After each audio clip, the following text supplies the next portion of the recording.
Now, many of you have come up to me and said, oh, I want a loving relationship. And I ask, are you in a loving relationship? And you go, no. So you don't want one.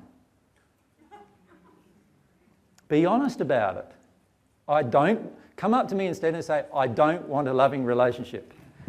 How do I get a desire to have a loving relationship? That's more honest. Rather than coming up and saying to me, oh, I want a loving relationship, but you're not in one. Many of you come up to me and say, I want my soulmate.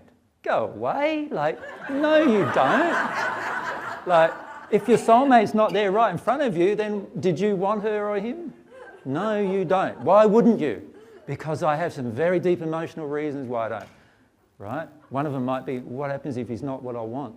Like, that's a big emotional reason, is it? But fear of what it is. What happens if he comes along, right, and he changes my life?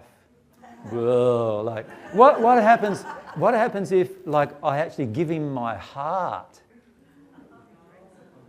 No, it's better to have control of your heart, right? Got control of your heart, you got control of your life, you can control everything then. You don't need to give anybody your heart, right? So this, or it might be like, what happens if I'm open and vulnerable and he knows all of my secrets? Like, you can see how there'd be lots of emotions at play with regard to why I'm rejecting my soulmate from my life. So we need to be very honest. And the way that we're honest is we go, all right, what I have right now is what I created.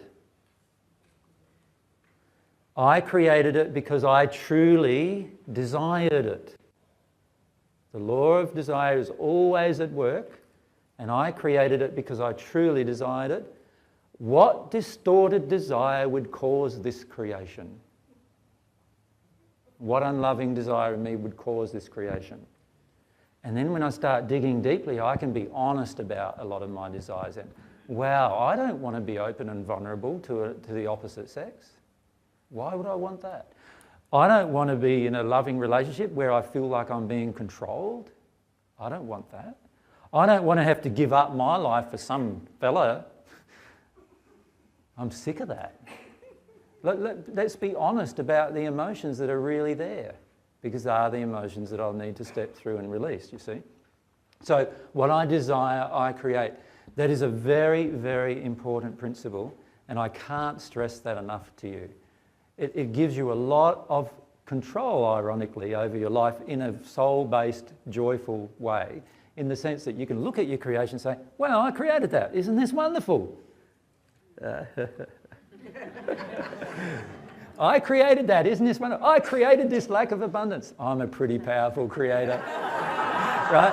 I created this lack of abundance, and it's because of all these emotions that I have that I created this lack of abundance. You know, this emotion that if I had anything else, Daddy wouldn't love me anymore. And so forth, you know, whatever is going on. Or I created this no soulmate in my life. I'm a powerful creator. Hey, you've got to be pretty powerful to create no soulmate in your life. No, let me illustrate that for you. Remember I said to you that there's two halves of the soul. And I said to you in the soulmate discussion that the most powerful force that you are ever going to experience besides love between you and God is going to be the attraction between the two halves.